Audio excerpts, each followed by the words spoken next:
Thank you, Penny and Adam. I am quite sure we're going to have a really, really wonderful discussion around some of these issues. Our third speaker has arrived. I'm going to invite Professor Sumadoda Fikeni to join us on the panel. And unfortunately, he ended up in Woodmead and not at the Johannesburg Curriculum. Sumadoda, welcome to you.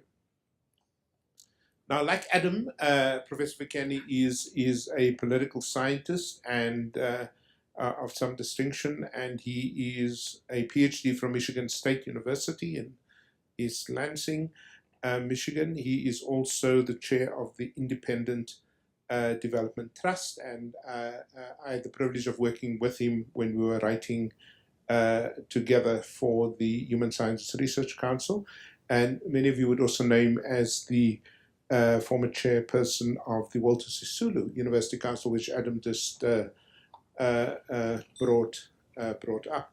Yes, so many unbelievable, distinctive, both accolades and work that he does and so on. I'm not going to go through all of this, except to say, Professor Fikeni, welcome to you, sir. And I think you've heard most of the two speakers. Over to you.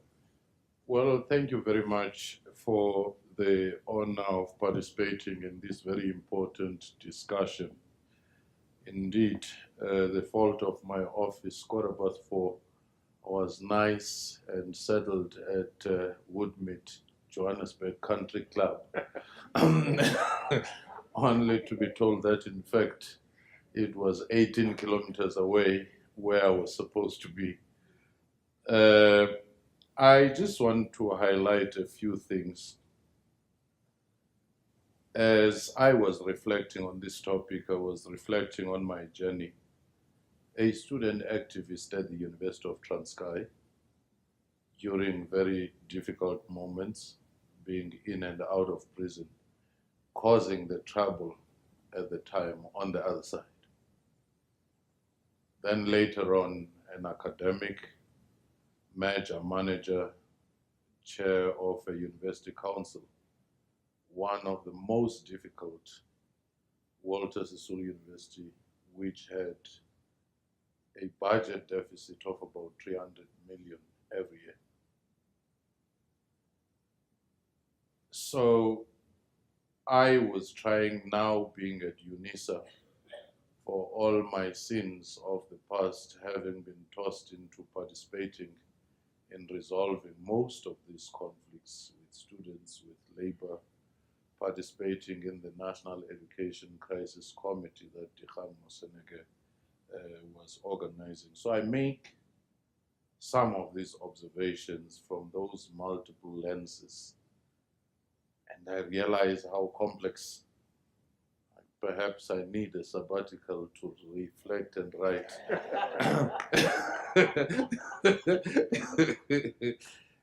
The first one, I was trying to think,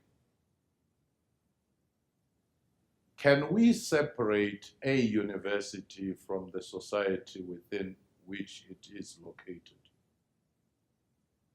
Can we have an oasis of a different alternative culture in a desert of a very argumentative, noisy, and sometimes violent social, space?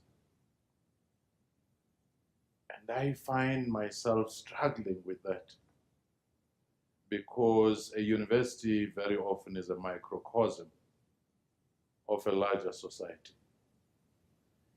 As Adam was saying, if you see a violent rhetoric in the political space, it often clones itself and spill over to a campus. The union leaders who are part of the party structure elsewhere are also union leaders within the campus. The student leaders reappear in the executive of some political parties. So it's a continuum. So that's the first point I want to raise.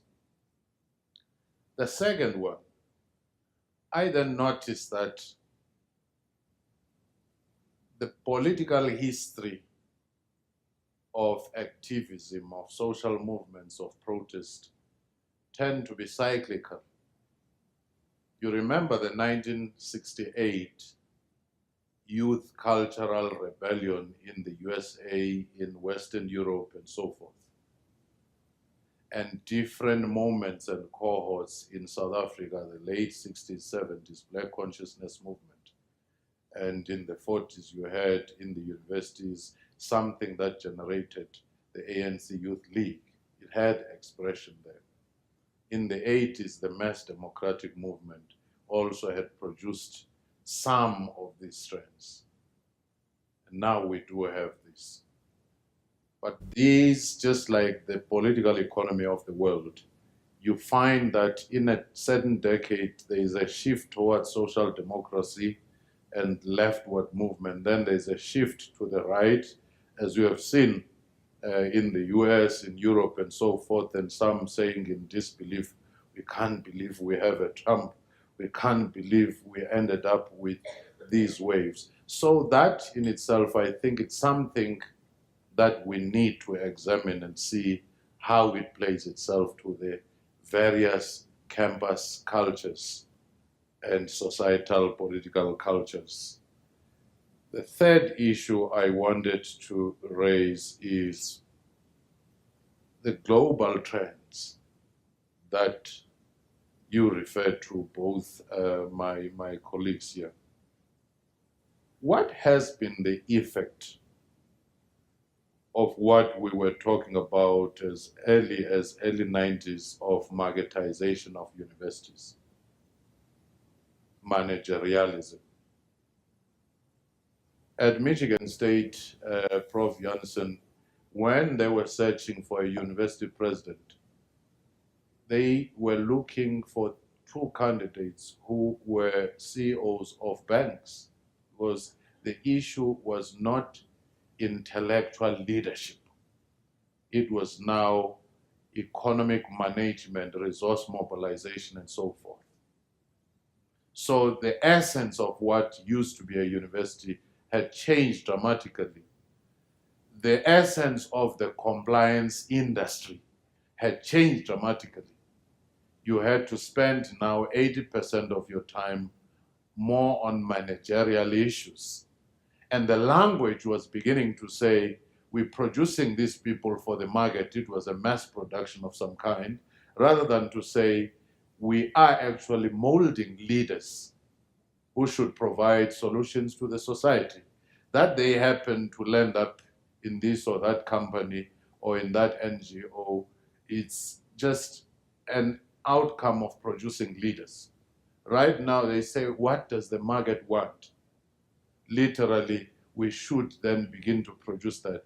It's another thing, and I have not made up my mind as to what that does to the issue of the campus culture. Now, I wish I could have spoken to the issue of latent effect of mergers and differential resource allocations. Very early on, Professor Janssen wrote a very insightful, journal article on the mergers, where the intention was good, but the political mismanagement of this process ended up messing up a number of things. And as such, now you find that if you're in Northwest, or if you're in Walter Sisulu, if you are in different other entities that merged, others complain that they feel like they are the ghettos of the main center. If you are in TUT, Soshanguve, and TUT in town, it's almost you have gone through different institutions. And therefore you begin to see the strain of people being in the same institution but having different experiences of the same institution. What does that do to the culture of these institutions? Then let me come to the one that I think might actually be more, 2-3 points that I think are more controversial. The first one, have we forgotten the trajectory of the universities we have inherited today? There were once Afrikaner universities propagating Afrikaner. There were once white English-speaking universities, liberal ideology, and some leftism, which was there as well. Then you had the so-called Bush universities. Did that simply disappear because of the pronouncement of a new democracy? Or do they have certain implications for the current tensions that we see? Could it be that some Afrikaner universities, not everybody in them, could have mobilized to say this is our last line of defense to protect our identity, culture, and knowledge production? Therefore, we'll do A, B, C, D, E. You hear the likes of Professor Khilomie in the councils and so forth. When I was the chairperson of Walter Sisulu University, we met with Professor Reddy and said, let's establish a forum for chairpersons of council, because you may as well have progressive VCs.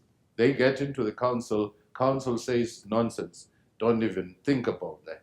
So that we begin to influence councils, we begin to have some kind of common culture there. Could it be that the white English speaking, historically of course, universities might have embraced the Fukuyama end of history thing? The East has fallen, now the liberal mainstream ideology, market-driven, has won. We do not need to change. Remember, one of the challenges in South Africa that we've experienced is that the white liberal section of the society has shifted the blame to Afrikaners. What did this? It was apartheid. That it was. We've even forgotten that, in fact, what Afrikaners inherited in 1948 was pretty much a complete system of segregation. They were simply clumsy in marketing it. But now the ones who had driven that system took the backseat. Each time the bashing takes place, these Afrikaners were conservative. So if you were in that institution, you wouldn't feel the need to radically change. You'd say it's those Stellenbosch, you see the other ones, and the other ones. I could sense that when I go there, that you go to that space, they say, but we've always been the paragons of virtue, so why change? It's a very difficult thing, because if you felt now globalization, the fall of the Berlin Wall, we were always on the right side, you therefore do not contextualize and say, I need to change. The sense of alienation, therefore, of a person who is not from that dominant institutional culture might actually be sharper, because they are trying to make their voice heard, and you do not have epistemic justice in that sense. The other one is your so-called Bush universities, historically disadvantaged. Theirs has been the struggle for resources, desperate struggle, that at times to appoint a vice-chancellor, you find some role players, some union leaders there, some student leaders, some members of council trying to maneuver the system in order to get their candidate. Their candidate, once in place, has to give back to their constituency. It's no longer about competence. It's about social networks at times. And that has serious implications. A union leader knows that he will have some trips, he will be part of council, maybe he'll be part of this. When you say to them, now change, say, what do you expect of my life? Because the moment I sit in these committees, I get a cell phone, I sleep in hotels, workshops, and so forth, I fly, and I have direct access. I even sit in that professor of chemistry who has to be appointed, even if I may not have any contribution to the professor of chemistry. But if we have mobilized, we will generally say, not that one, because we have our candidate here. Now I'm talking here from experience, not from some distant thing where you find the fierceness of lobbying. We need our, then you ask, who is your candidate and why? you see, it looks like this one is progressive, but we're looking for a professor of chemistry. Yeah. And then you find that in that sitting room, when questions are being asked, others do not even ask questions. They say, we're waiting for a vote, period. So what does that produce? The one who is smart in bringing in all these networks is likely to succeed, not because they edged anybody, because they are these geniuses of nanotechnology and so forth. So what has happened is that the effort to democratize has also brought in some crude perversions. It was a good thing to say, let's democratize the space. But now it's not the democracy per se that has actually come. It's some barons of different entities for this union, for that student group, for that, and so forth. So that in itself, I think, has an impact. Very quickly, I'll take it further to say, Adam, it's not just parties and politics. It's also the collapse of intra-party democracy. At Walter Sisulu University, I found a very strange thing. When SASCO quarreled, leadership split. Others went to resuscitate the ANC Youth League to challenge SASCO. You'd think those are from the Congress. And the fiercest battle there was of the people within the Congress. And ultimately, it was around the resources. One time, a group said, we are going to disrupt this graduation ceremony. I had invited with the council, we had given the honorary degree to Ali Mazrui and Ngugi wa Thiong'o. We want the world to, and so what is the issue? No, we need to disrupt this. When I sat down with the student leadership, they said, our term is coming to an end. You see, if we could maybe have an extension of a year, and also if you can give us those, SRC blazers and cell phones, we'll manage this situation. Now you can see this becomes more of an organized crime, literally, in the search for resources. But because we're trying to be so polite about some of these things and perversions, where you find that you go to a Nehao and you find that the conflict within is so fierce that you can't move. It has nothing to do with the other opposing political party, but the other dimension to it. I interviewed some of the leaders of parties. They said, the nice thing with getting a university on your side through the SRC, you'll never suffer in terms of other resources such as photocopying, booking a venue, all those kinds of infrastructure that you need politically. All of a sudden now, you suddenly have invitations of the leader. All of a sudden, they have banners. Others are struggling to pay 200,000 for photocopy and banners. And then your reprographic section is working overnight. During the day, it's study material. At night, it might actually be a party material being photocopied. So it's those micro issues that we should begin to, look at. And lastly, the social media. I'll just list the others without talking about them. And ultimately, when I was trying to compare generations of leaders qualitatively, what were the student leaders of the late 60s, of the 80s, of the now generation, and what are the qualitative differences? I think we can say more about that. And the other problem has been the one of administrators legislatively. Our system is so antiquated that whenever you have a problem, they bring in an administrator, remove that council, remove that VC, or make the VC redundant, and just collapse this democracy to this one man. It's usually a man, to this one man. Whatever the situation, I mean, I've seen Walter Sisulu University has gone through 4 administrators. Is it any?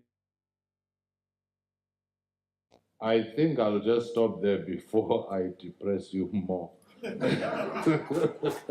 Thank you.